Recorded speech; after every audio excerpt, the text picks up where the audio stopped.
Bonjour à tous. Je vous remercie d'être venus assez nombreux. La salle est grande, donc effectivement toutes les places ne sont pas occupées, mais c'est déjà beaucoup de monde, je crois. J'étais venu ici, je ne sais plus si c'était il y a 1 ou 2 ans, parce qu'en ce moment le temps se contracte de plus en plus vite. À l'époque pour une conférence assez inédite, puisque c'était avec le recteur de la mosquée de Bordeaux, Monsieur Oubrou, et ça s'était assez bien passé d'ailleurs. Et bien depuis, je continue mon chemin avec sa logique que j'espère beaucoup d'entre vous ont compris, comprise même.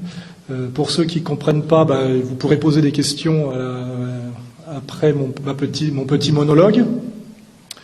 Je suis prêt à répondre à toutes les questions du moment qu'elles sont posées de façon, polie, voilà, respectant les règles de la courtoisie de base, quoi, voilà.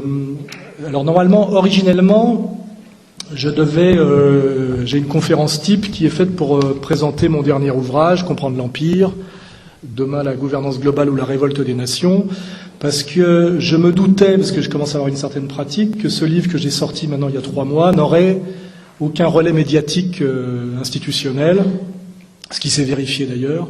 Je pensais aussi d'ailleurs qu'il ne serait pas attaqué, ce qui est aussi un signe, c'est-à-dire que on pratiquerait avec ce livre la même stratégie que pratiquent les réseaux pédophiles organisés, c'est-à-dire ce qu'on appelle la stratégie de l'édredon. On étouffe, hein, on fait comme si on n'avait rien vu, comme si ça n'existait pas. Il se trouve que malgré cette omerta médiatique assez totale, pour un bouquin qui vraiment est au cœur de l'actualité, hein, qui n'est pas du tout un bouquin sur sur un sujet très périphérique comme la disparition de certaines races d'oiseaux rares, etc. Enfin, c'est vraiment un bouquin qui parle du processus mondialiste, qui pourrait être présent à chaque émission pratiquement, parce qu'il y a toujours un chapitre qui se rapporte à l'actualité. Bon, il a été effectivement totalement laissé de côté, tout en sachant que tous les décideurs l'ont lu, ce qui est assez flatteur, parce que j'ai même eu certains qui ont eu le courage et même qui ont pris le risque de m'appeler au téléphone pour me féliciter, etc. Parce que je ne citerai pas les noms, puisque justement je dois respecter leur anonymat et ne pas les mettre en porte-à-faux, mais il y en a qui ont fait l'effort de m'appeler pour me dire bouquin courageux, intéressant, cohérent, etc. Donc ça, c'est déjà une première satisfaction.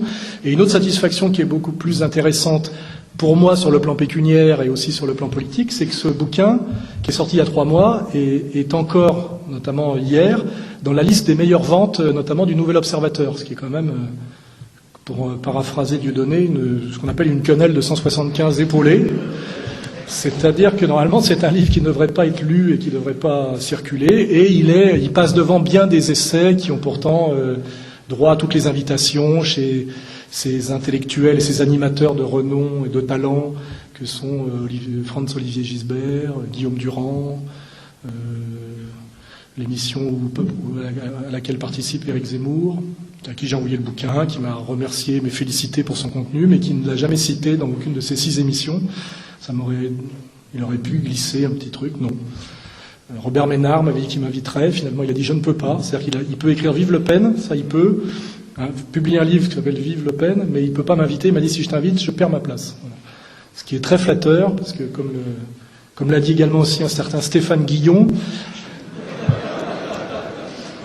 non, je ne parlerai pas de sa vie privée, effectivement, qui a déclaré au Grand Journal que c'est pas les électeurs du Front National qu'il fallait attaquer, ce n'était même pas Marine Le Pen, mais c'était les gens qui étaient derrière Marine Le Pen, et il a eu la gentillesse de me citer, moi, Alain Soral, et quand j'étais quelqu'un de dangereux, et qu'il fallait donc que la République s'occupe de moi. Voilà.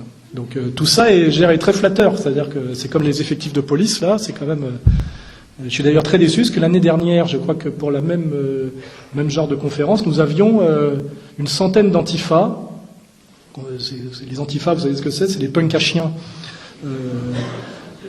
qui souvent sont vaguement étudiants en sciences humaines, qui redoublent 3 fois la première année et qui, n'aimant pas le sport et n'ayant pas le niveau, viennent parfois empêcher des orateurs, transcourants, de venir s'exprimer. Voilà, ce qui est conforme à leur ligne antifasciste, d'ailleurs on peut brûler des livres et faire taire des intellectuels. C'est normal, c'est leur ligne. Aujourd'hui, ils ne sont pas là. Alors peut-être qu'ils nous préparent une petite attaque sournoise, je ne sais pas, mais en tout cas, d'habitude, ils sont là en nombre. Là, il y a des effectifs de police, mais il n'y a pas d'antifa.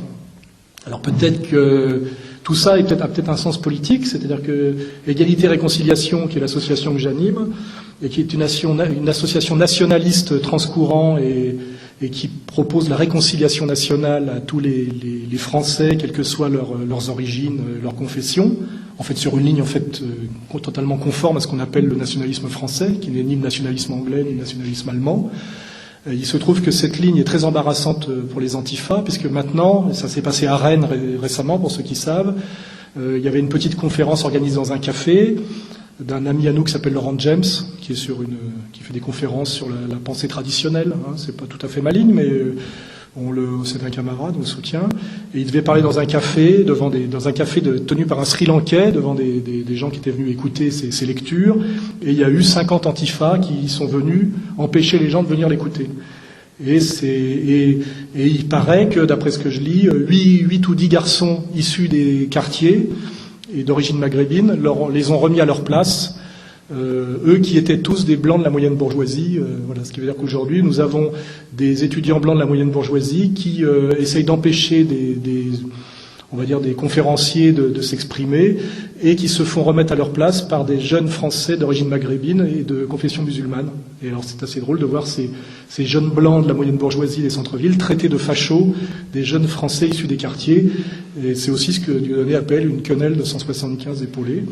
Et c'est assez plaisant de prendre le système à ses propres contradictions. Et c'est peut-être pour ça qu'ils ne sont pas là ce soir, parce que leur positionnement et leur attitude se rapprochent de plus en plus du grotesque. C'est-à-dire que ça devient difficile, effectivement, notamment pour leurs troupes, parce qu'ils ont je pense que les jeunes de 17-18 ans qui les rejoignent de bonne foi. Hein, ça s'appelle les idiots utiles. Lénine avait très bien théorisé ce concept politique. Je crois qu'effectivement, quand ils voient que leur boulot, c'est d'aller frapper sur des jeunes issus des quartiers, à d'Enfer-Rochereau, ça avait été sur des filles voilées et des enfants, faut se rappeler. Effectivement, et que quand ils sont mis en déroute, là, ils ont été mis en déroute, ils étaient 50, ils se sont fait mettre en déroute par 8 garçons. Et ils sont allés se réfugier au commissariat de police. Ce qui est assez drôle pour des gens qui crient par ailleurs « abat l'État policier ». Voilà, enfin, on est dans une période de ce point de vue-là assez amusante, parce que ça va être le sujet de ma conférence un peu plus sérieuse, c'est que toutes les catégories de la domination qui ont été mises en place sont en train de voler en éclats sous le poids, on va dire, de leurs contradictions, tout simplement. Et c'est pour ça que cette période est intéressante. J'aborderai pas le sujet Strauss-Kahn, qui a dû en réjouir plus d'un, où on a découvert ce que c'était qu'un candidat de gauche, dans toute sa splendeur, et là pour défendre effectivement les acquis sociaux, l'égalitarisme républicain, le mouvement ouvrier. Enfin voilà, on est dans une période vraiment comique, voilà, et c'est plutôt rassurant de voir que finalement ce qui est en train de tuer nos adversaires, malgré leur incroyable pouvoir, faut pas rêver, mais c'est le ridicule, quoi. Voilà, ça c'est pas mal. C'est pour ça que moi je préconise pas du tout l'action violente. Au contraire, c'est le piège. Je pense que, comme Dieudonné l'a bien montré, pousser l'ennemi à dévoiler ses contradictions jusqu'au ridicule et à l'obscénité, c'est le meilleur travail qu'on puisse faire. Et c'est quand même la ligne égalité-réconciliation depuis un moment. Voilà, pour ceux qui n'auraient pas compris pourquoi parfois mes prestations ne sont pas conformes à ce qu'on appelle la tradition intellectuelle, qui est une tradition faite de la bourgeoisie du XIXe siècle. Il y a des gens que mon style choque. Alors je dis déjà que mon style me dépasse, il correspond à ce que je suis, et qu'il y a aussi, un contenu politique. Voilà, ce côté atypique a un sens à mon avis. Voilà. Donc là, je vais introduire très subtilement ma conférence.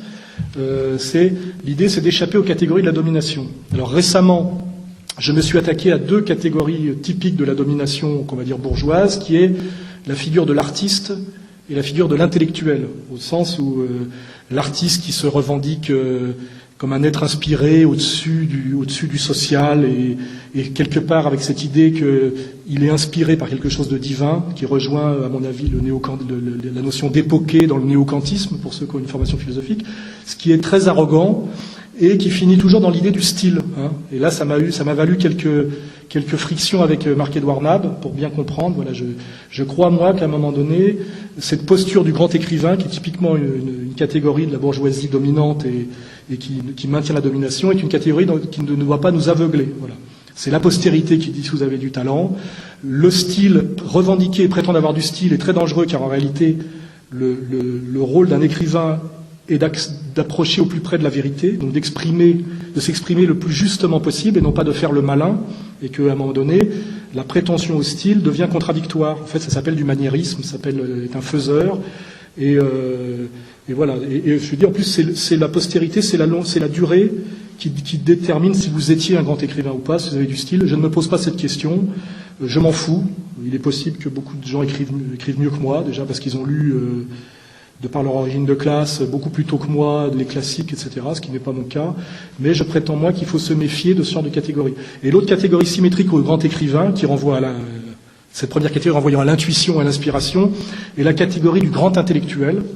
Alors là, ça m'a valu quelques frictions récentes avec Alain de Benoît. C'est pas pour rien, j'ai des colères très organisées, en fait, très pédagogiques, qui est aussi le piège symétrique. Hein. Il y a le grand écrivain à style et le grand intellectuel à concept. Et ces gens-là, finalement, perpétuent le système de verrouillage et de domination bourgeoise, parce que finalement, l'un se croit au-dessus du social et finalement est confiné dans la catégorie esthétique. Hein. C'est-à-dire, finalement, à la fin, ça devient il est dans l'animation et le loisir, c'est-à-dire effectivement c'est agréable de lire un livre bien écrit à la plage, etc. Mais il fait plus vraiment le boulot. Je rappelle que historiquement l'écrivain est l'éveilleur de conscience de la bourgeoisie, c'est consubstantiel à la bourgeoisie, hein, l'écrivain, c'est une catégorie qui est née avec la bourgeoisie. Pour ceux qui veulent creuser cette question, je les invite à lire L'âme et les formes de Lukács et la théorie du roman. On explique bien que l'écrivain participe du processus bourgeois et qu'effectivement ce n'est pas le tragédien grec, ce n'est pas le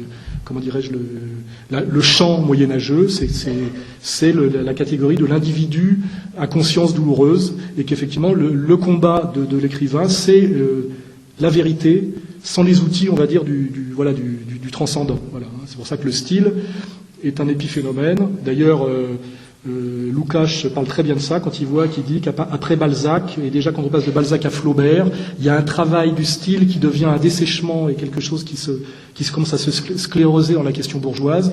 Et Lukács explique très bien comment, notamment Salammbô de Flaubert, est infiniment inférieur sur le plan de la conscience au travail notamment de Balzac dans son livre majeur qui est Illusion perdue, parce que justement Flaubert commence à tomber dans le piège du style. Et c'est vrai que je le reconnais, Flaubert écrit bien mieux que Balzac, mais moi je peux démontrer, ça ne sera pas le sujet de la conférence, que Balzac c'est bien plus fort et profond que Flaubert. Voilà.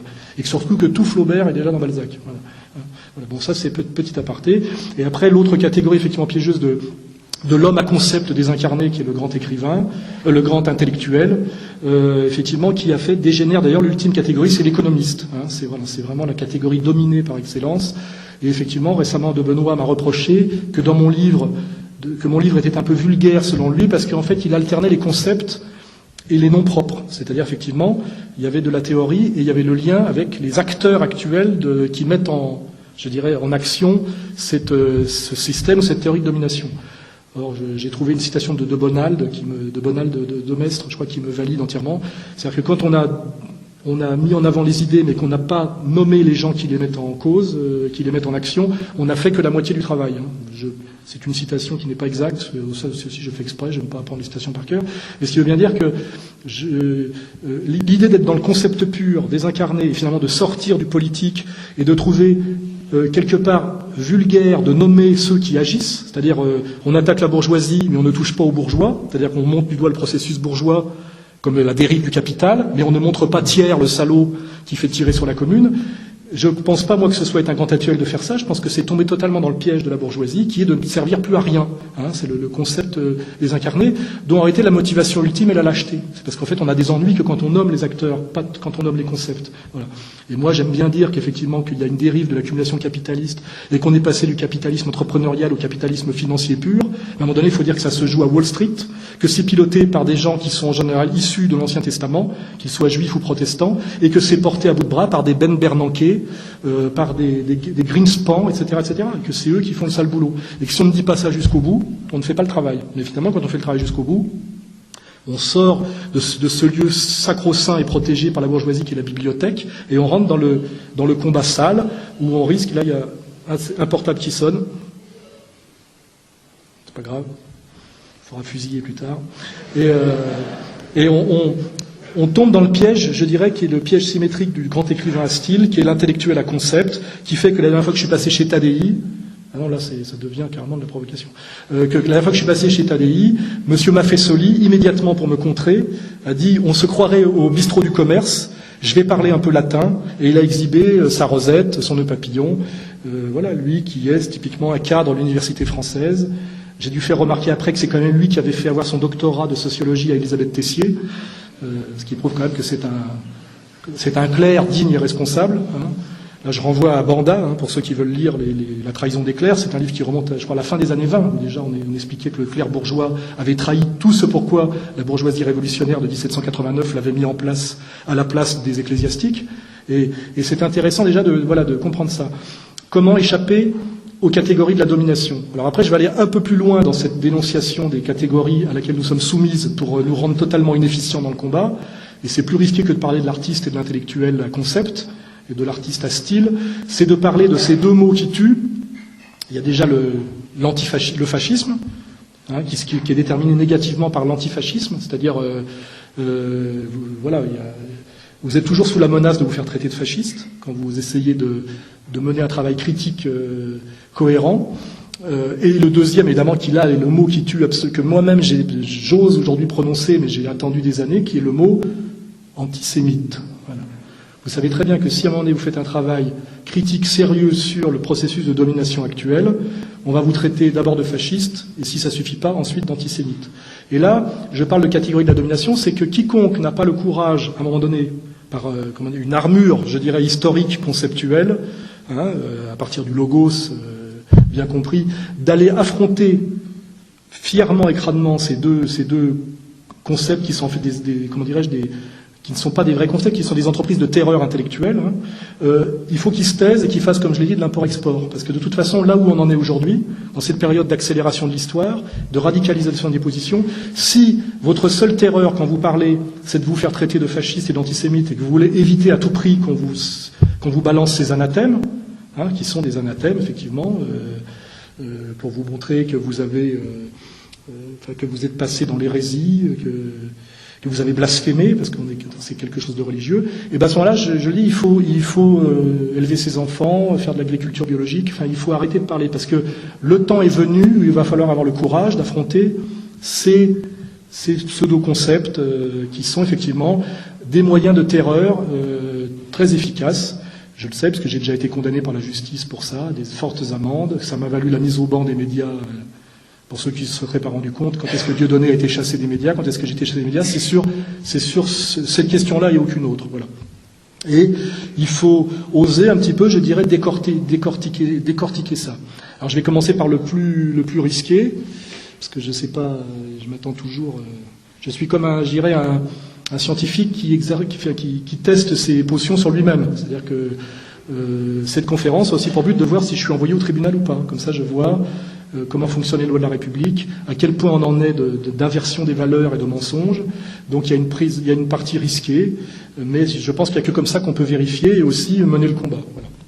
Donc je pense qu'aujourd'hui, effectivement, l'accusation d'antisémitisme est une entreprise terroriste pratiquement de mauvaise foi dans 99% des cas. Je pense que l'antisémitisme existe. Je pense que le vrai antisémitisme historiquement vérifié s'appelle le nazisme, c'est-à-dire de prétendre que les juifs sont une race et que une idéologie, c'est-à-dire un système de valeurs et une vision du monde se transmettrait racialement, hein, qui est la théorie, et que donc il faudrait effectivement s'en prendre a priori à des gens qui sont congénitalement voués à incarner un système de valeurs, voilà, qu'après qu'on critique effectivement. Et d'ailleurs cette vision est assez étrange puisque ça veut dire que d'un côté il y aurait des sémites, de l'autre des Ariens, qui serait le symétrique, et que l'avenir serait pas Jérusalem mais Germania. Enfin voilà, on voit qu'en fait on est dans une histoire avec un miroir inversé, et que ça serait la lutte entre ça existe, ça s'appelle l'antisémitisme, c'est vrai que ça existe. Et historiquement, évidemment, ça a donné des choses assez tragiques, assez violentes, que j'admets parfaitement. Les gens qui sont sur cette posture-là, ce que je crois Charles Maurras appelait l'antisémitisme de peau, sont à mon avis non pas 1% de la population française, mais 1% des gens désignés comme antisémites. Hein. Et on prétend que par cette réduction ad Hitlerum, que tous les gens qui se poseraient certaines questions aujourd'hui seraient de cette catégorie-là. Ce qui est à mon avis un mensonge, une saloperie conceptuelle, une entreprise de terreur, voilà, qui a pour but de vous faire tomber en l'arbre à la fin, comme on avait vu une fois Besancenot devant je crois que c'était devant le grand rabbin Citruc, je crois, qui s'était mis à chialer parce qu'on avait, pour traiter de Besancenot d'antisémite, il faut être un sacré maître de la casuistique dialectique, mais bon, il avait chialé. Donc normalement, moi je sais que j'ai compris d'où était venue mon éviction des médias, c'est que quand on m'a traité un jour d'antisémite, j'aurais dû me chialer. J'ai pas réussi à chialer, je suis mauvais acteur, j'ai pas demandé pardon, je me suis excusé, j'ai dit j'ai été mal compris, j'ai essayé d'être le plus honnête possible, c'est pas ce que je voulais dire, je l'ai sans doute mal dit, je voulais citer Bernard Lazare, mais j'étais dans un café avec une caméra cachée, enfin voilà, ça faisait 2 heures que ces mecs masticotaient et m'emmerdaient. La phrase voulait bien dire ce qu'elle voulait dire, etc. Mais malgré tout, j'ai eu condamnation au tribunal de la République, banni des médias, et chaque fois que j'ouvre la bouche, il y a toujours un intellectuel ou un journaliste pour me traiter d'antisémite, et je suis censé baisser la tête et demander pardon. Voilà. Je ne veux plus marcher dans cette combine, parce que sinon, je vous dis, je quitte le pays, je me mets à l'agriculture biologique, etc. Donc je veux mener ce combat. Voilà. Alors, moi je prétends aujourd'hui que les gens qu'on traite d'antisémites sont simplement des gens, je vérifie mes notes, pour pas dire de bêtises, qui en fait critiquent les valeurs d'une idéologie qui est une religion mais qui est un système de valeurs, qui s'appelle le judaïsme. Et pas n'importe quel judaïsme, le judaïsme talmudique. Voilà, hein, c'est un système de valeurs, ça s'étudie en lisant des livres, et là j'invite les gens à se cultiver sur le sujet. Vous lisez l'introduction au Talmud du grand rabbin Adin Stanzalt de Jérusalem, c'est le grand rabbin de Jérusalem, c'est traduit en français chez Fayard. Et vous lisez le système de valeurs qui est exposé et assumé dans ce livre. Voilà. Et vous pouvez trouver, en le lisant, que ce n'est pas tout à fait conforme, soit si vous êtes un religieux aux valeurs du catholicisme, soit si vous êtes quelqu'un qui a une formation philosophique à l'humanisme et à l'universalisme, et si vous êtes un politique, que ce n'est pas très conforme à la gauche authentique, c'est-à-dire de Marx, de Bakounine, etc. Voilà. Donc vous pouvez trouver qu'il y a des problèmes avec ce système de valeurs. Voilà, hein. Alors après, il y a un autre problème, c'est quand je dis, voilà, moi, aujourd'hui, je montre du doigt quelque chose qui pose problème, qui est la présence très, très, très étonnante en France de gens qui, en fait, se revendiquent de ce qu'on appelle le judaïsme talmudique, hein, parce que c'est comme ça qu'on doit l'appeler. Alors après, il faut vous cultiver sur ces questions. C'est que il y a le piège qui est de tomber dans ce qu'on appelle l'essentialisme platonicien, c'est-à-dire, qui est d'ailleurs un jeu qui est joué des deux côtés. Ce qui est ça qui est intéressant, c'est de dire, les Juifs ont de toute éternité été comme ça ou pas comme ça. De même que finalement, le nazisme est un miroir renvoyé au judaïsme en disant c'est pas vous le peuple élu, c'est nous, hein, c'est pas les Juifs, c'est les Ariens, ça c'est l'avenir, c'est pas Jérusalem, c'est Germania.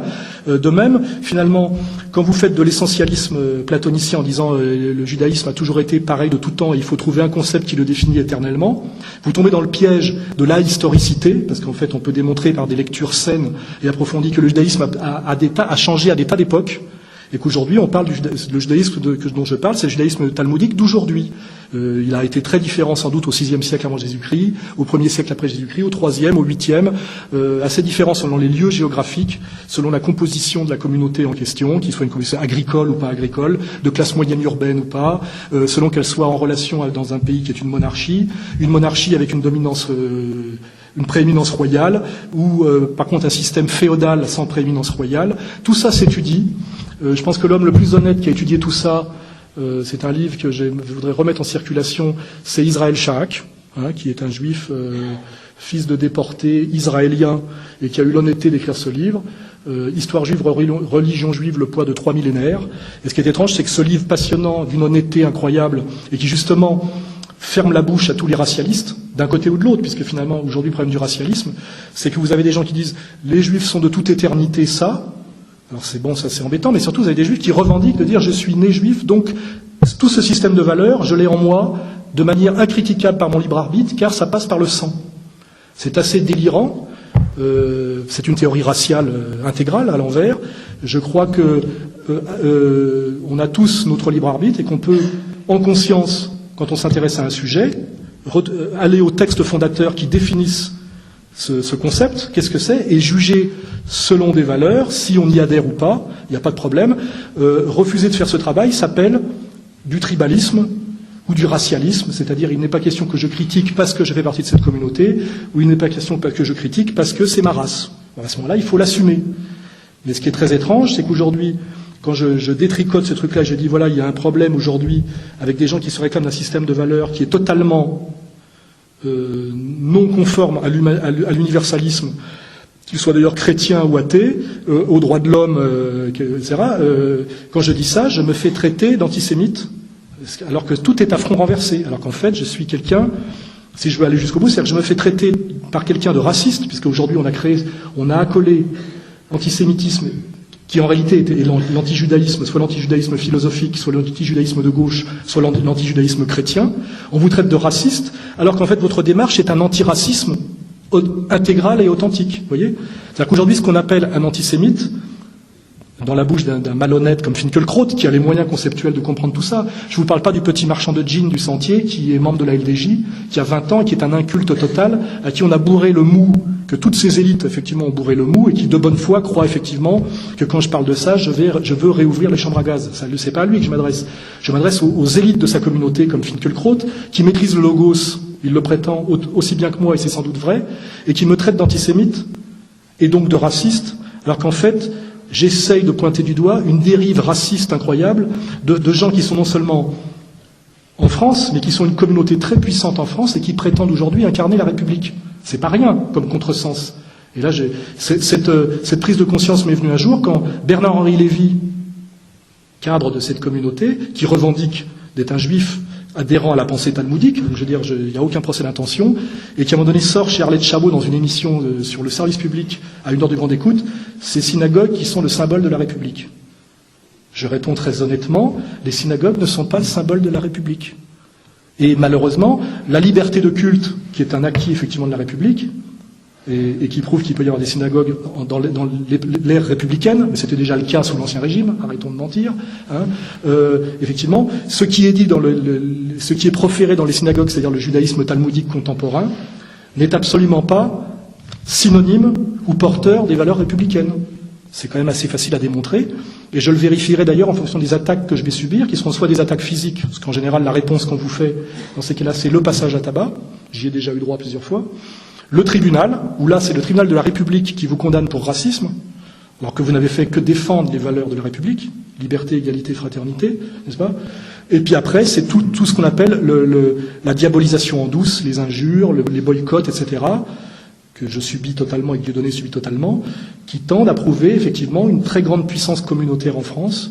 Alors ça serait pas grave si cette communauté était sinon portée par des leaders qui sont effectivement soit, si on prend le CRIF ou le consistoire, qui se revendiquent totalement du Talmud, et j'irai encore plus loin, du Talmud et du sionisme.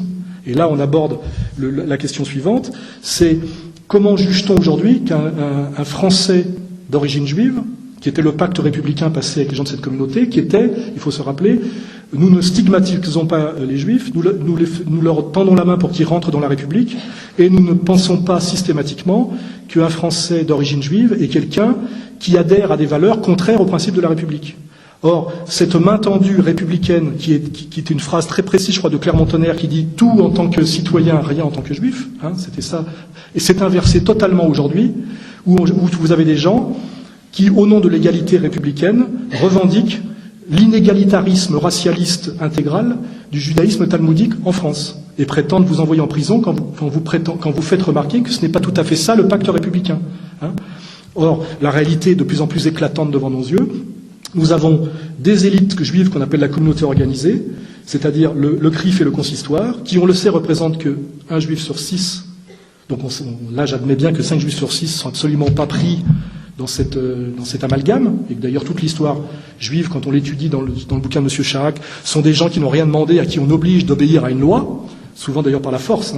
Voilà. Donc je n'incrimine personne de façon générale. Je dis simplement qu'il y a des élites qui prétendent représenter une communauté et qui l'incarnent, qui se revendiquent à la fois d'un texte fondateur qui est le judaïsme talmudique, qui est en fait la Torah éclairée par le Talmud, puisque c'est le Talmud qui dit ce que la Torah veut dire, c'est-à-dire que la Bible telle que la conçoivent les Juifs ne peut se comprendre que parce qu'on s'en dit le Talmud, et elle ne l'interprète pas comme nous le faisons nous catholiques et comme le font les protestants. Donc ça, ce sont il faut travailler sur la théologie.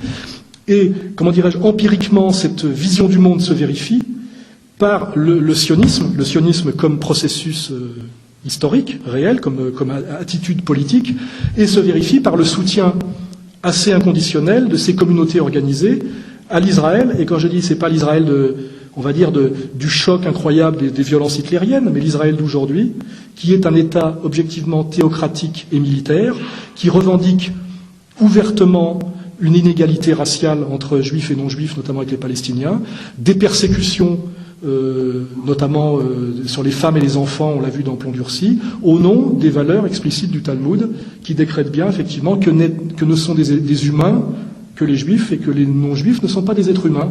C'est écrit en noir sur blanc. Donc à un moment donné, je pose la question très sereinement aux gens qui se revendiquent du judaïsme, est-ce qu'ils connaissent bien ce dont ils parlent? Est-ce qu'ils valident cette vision du monde? Et s'ils la valident, je déclare, moi, en tant que Français, chrétien et républicain, qu'ils contreviennent à toutes les valeurs de mon pays et de ma civilisation, qui sont les valeurs chrétiennes et les valeurs, je dirais, républicaines, ce que j'appelle les valeurs helléno-chrétiennes. Voilà. Et récemment, j'ai mis sur le site Égalité et Réconciliation un extrait très court d'une conférence à usage interne de monsieur Attali, qui dit explicitement, c'est pas parce qu'on fait des enfants qu'on fait des êtres humains.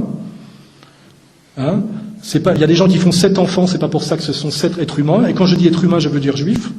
Et qui dit bien, pour moi, il n'est juif, il n'est d'être humain que les juifs. Monsieur Attali n'est pas un extrémiste religieux qui vit dans un autre pays. Il prétend être un maître à penser en France. Il est omniprésent dans les médias. Et j'aimerais à un moment donné qu'il réponde à cette question. Est-ce que j'ai bien compris à quel système de valeurs il adhère? Et est-ce que, face à un tribunal, c'est moi qui mérite d'être condamné pour des propos racistes et qui contreviennent à toutes les valeurs de la République, ou c'est lui? Voilà. Et si à un moment donné c'est moi qui vais en prison, ça simplement démontrera, non pas par le sacrifice, mais je dirais par l'héroïsme bien compris, qu'effectivement tout notre système de valeurs républicain a été inversé de fond en comble par des manipulations et des glissements progressifs.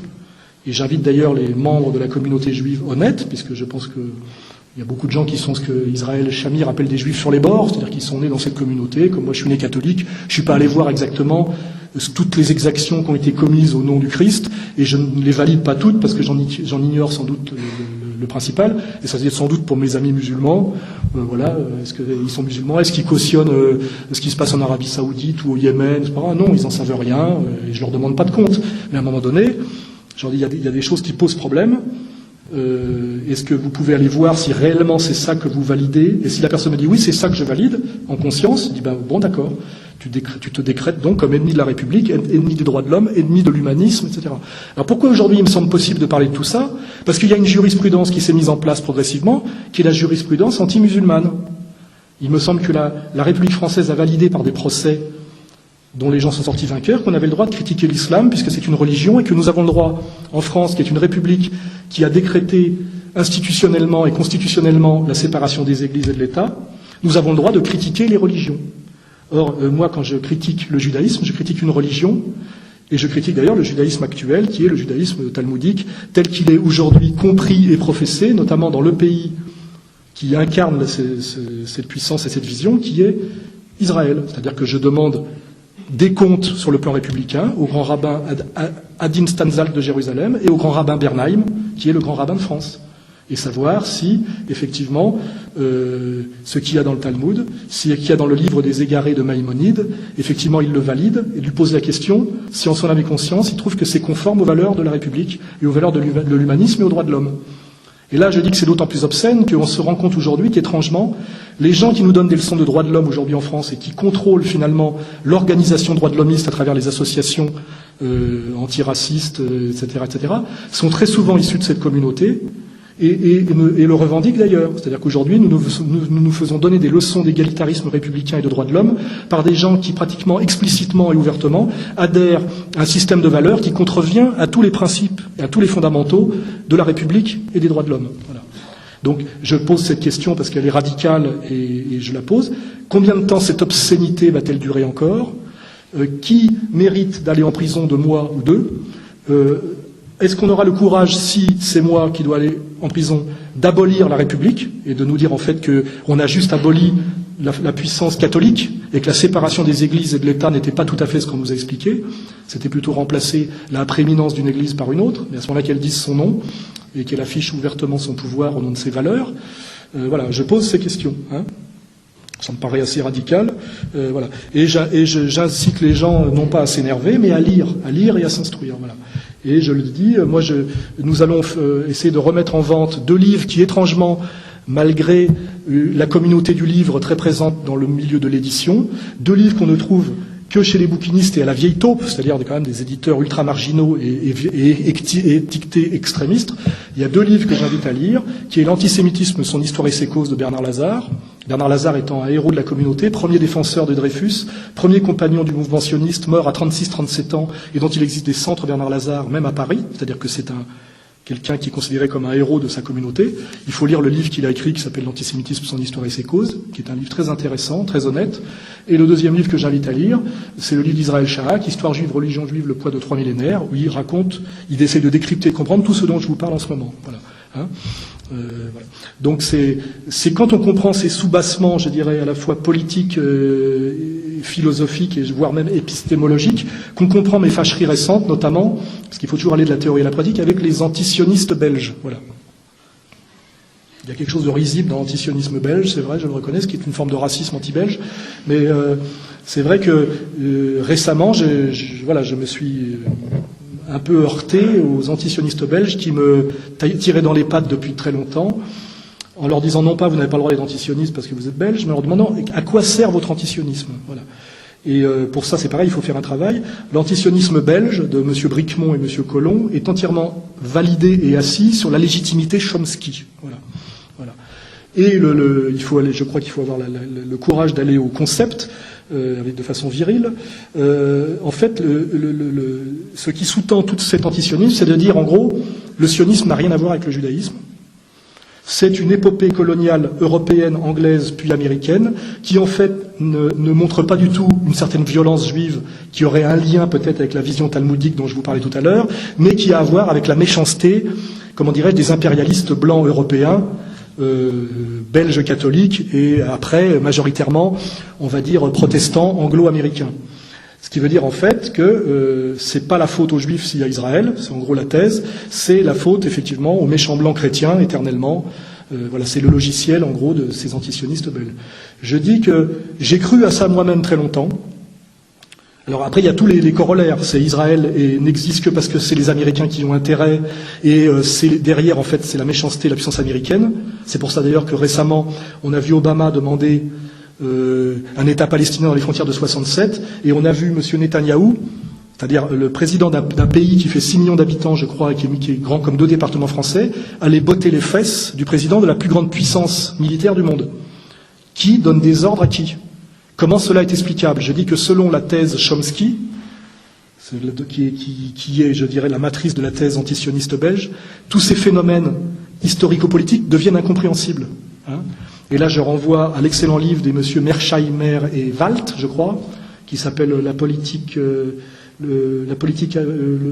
américaine et le lobby juif israélien, je ne sais pas si je cite bien, qui dit bien aujourd'hui, ce n'est pas les États-Unis qui se servent d'Israël parce que c'est leur intérêt pour dominer la région, pour des raisons pétrolières ou des raisons de diviser pour régner. Il y a très longtemps que cette thèse ne vaut plus rien. L'intérêt objectif des Américains serait d'être pro-iranien. Et en fait, si l'Amérique se soumet à Israël, parce que c'est quand même ça qu'on voit, c'est parce qu'en réalité, la puissance israélienne, qui est en fait la puissance juive mondialiste, et qui s'explique par la puissance d'argent qui passe par Wall Street, essentiellement par Wall Street et la maîtrise du capitalisme financier, d'abord anglais puis américain, en réalité a pris le contrôle total de l'appareil politique américain par le contrôle de l'argent et de la corruption, et par le contrôle du Congrès par la corruption et par l'argent. Et quand je dis ça, c'est pareil, ce n'est pas une phrase délirante antisémite, elle est dite et assumée par Yitzhak Shamir et par monsieur Sharon, qui dit « Les Américains ne feront jamais rien contre nous, nous, Juifs, tenons l'Amérique ». Et les Américains le savent. Voilà. C'est-à-dire que tout ce que je dis est traçable, vérifiable de A à Z. Donc je renvoie les gens soit à leur honnêteté, soit à leur lâcheté. Je ne fais jamais moi que faire le travail que ne font pas certains journalistes qui soi-disant décryptent les médias mensonges et qui ne le font pas jusqu'au bout, parce qu'ils ont très bien compris que s'ils le faisaient jusqu'au bout, leur situation deviendrait évidemment très vite beaucoup moins confortable. Hein.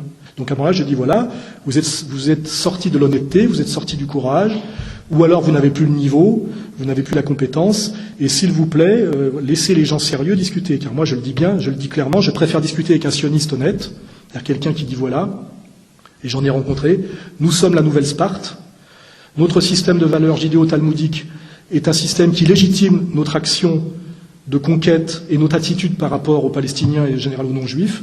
Nous le revendiquons, c'est dans nos livres, c'est validé par toutes nos élites communautaires mondiales, et là je fais remarquer que de prétendre, les élites communautaires juives ne seraient pas majoritairement sionistes est un mensonge. On voit bien si on prend simplement l'exemple de la France, mais c'est pareil au niveau mondial, et les élites laïques, c'est-à-dire le CRIF, et les élites religieuses de consistoire sont officiellement sionistes. Hein. Et alors ça c'est aussi pour ceux qui me disent oui, mais il y a des rabbins antisionistes. Les rabbins antisionistes sont 1% du rabbinat, 99% des rabbins sont sionistes. Or c'est eux qui décident, c'est pas moi qui décide ce qui est conforme à la religion juive, c'est le grand rabbin de Jérusalem, Adin Stanzalt.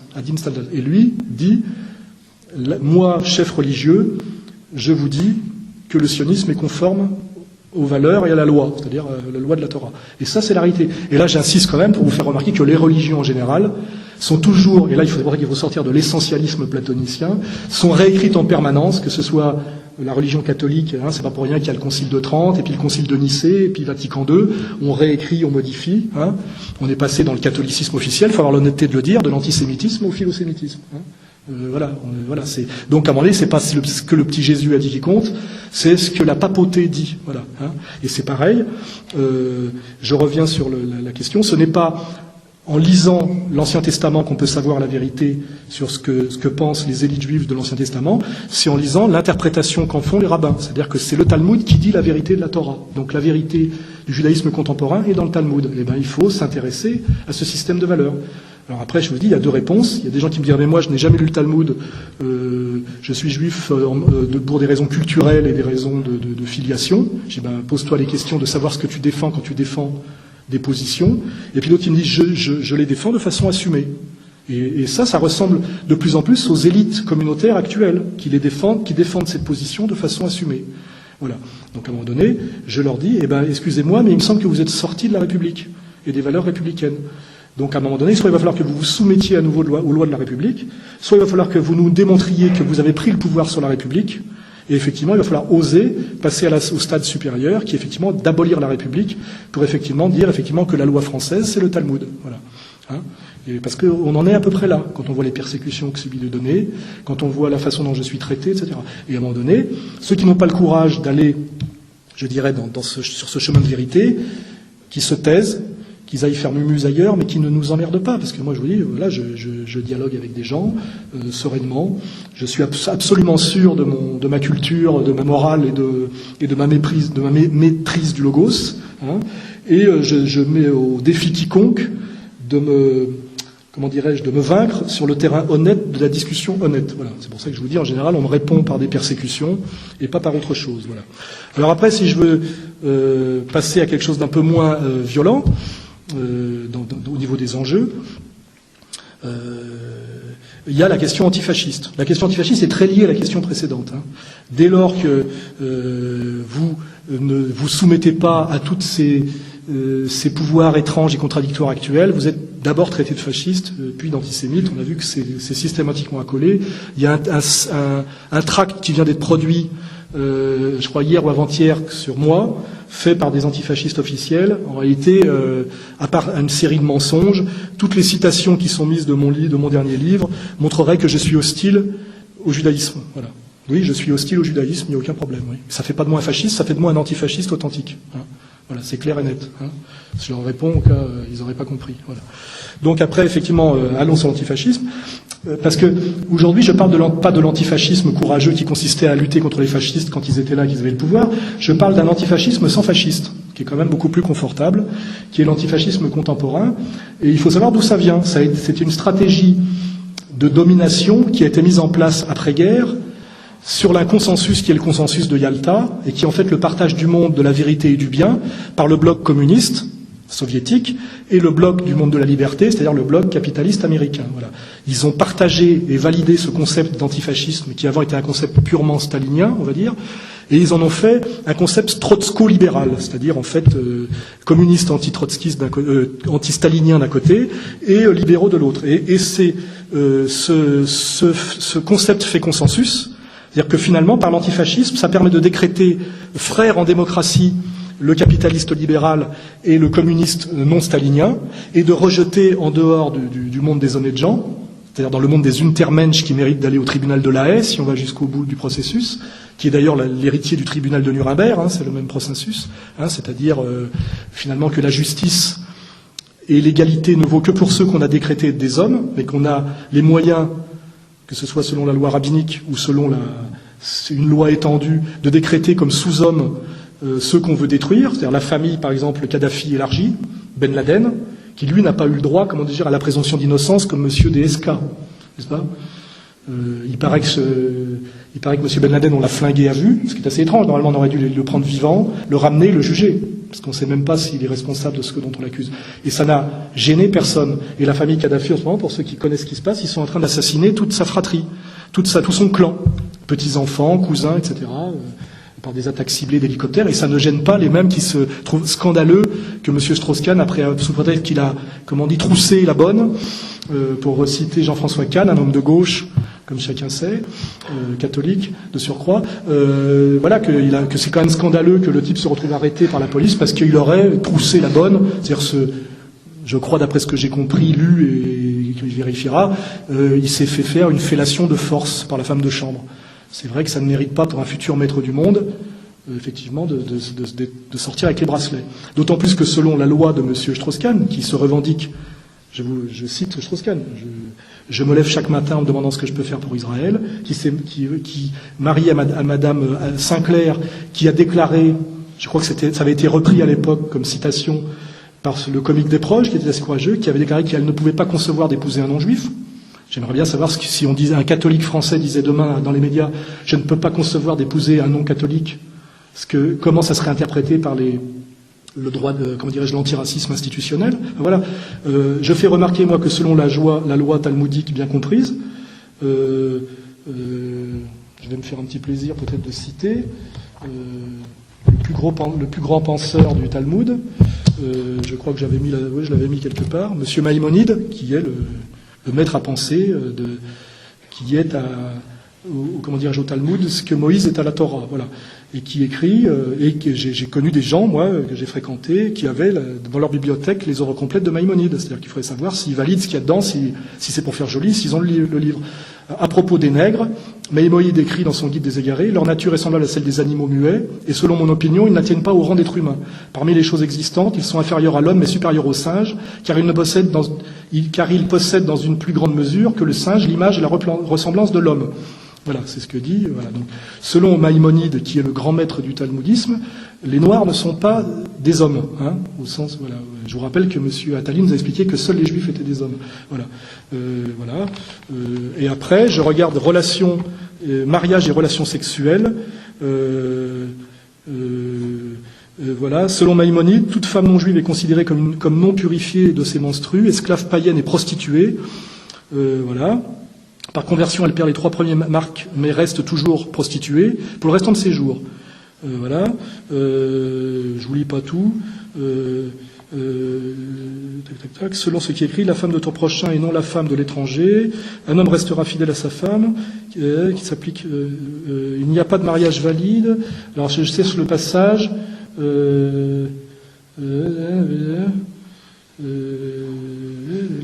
Cela ne veut pas dire que les rapports sexuels entre un juif et une goye sont permis, bien au contraire, mais la punition principale est infligée à la goya, ce qui veut dire qu'en cas de viol d'un juif sur une non-juive, c'est la violée qui est responsable. C'est écrit, je ne plaisante pas, c'est écrit, c'est la loi du Talmud. Ce qui veut dire que ça éclaire quand même certains sujets actuellement.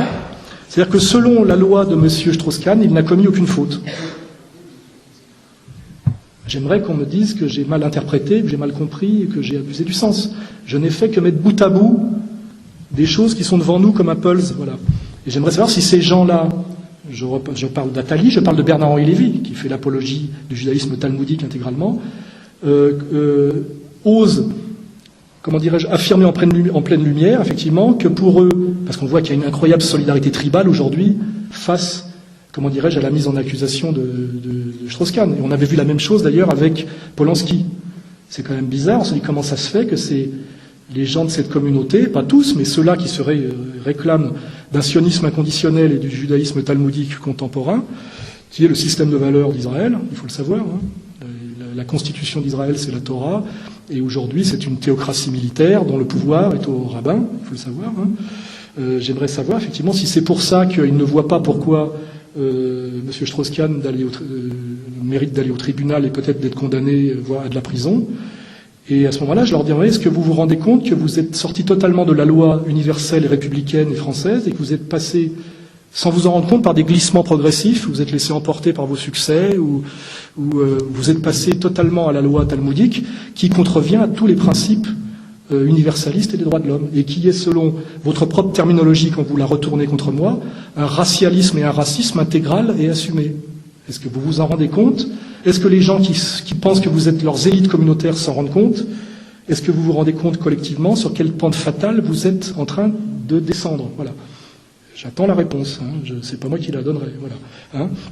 Donc nous avons effectivement ces deux anathèmes articulés, l'antisémitisme et l'antifascisme. Et bon, pour revenir sur l'antifascisme qui est plus léger, et donc décrété fasciste aujourd'hui, finalement quiconque refuse de valider cette espèce de tartufferie aujourd'hui de l'opposition gauche-droite, c'est-à-dire que si vous dites le libéralisme bourgeois qui aujourd'hui est totalement incarné par la dérive financière de Wall Street, si vous dites cette dérive ne m'intéresse pas, et que si de l'autre côté vous ne validez pas non plus la vision trotskiste de Besancenot, qui est à dire la destruction des nations et des frontières, qui est en fait le masque humaniste du capitalisme financier bien compris, puisque ces deux systèmes de valeurs additionnés, l'un qui est une mécanique économique, l'autre qui est une espèce d'idéalisme pour étudiants BA, amène finalement à la libre circulation intégrale des capitaux, des marchandises et des travailleurs dans l'intérêt bien compris du profit.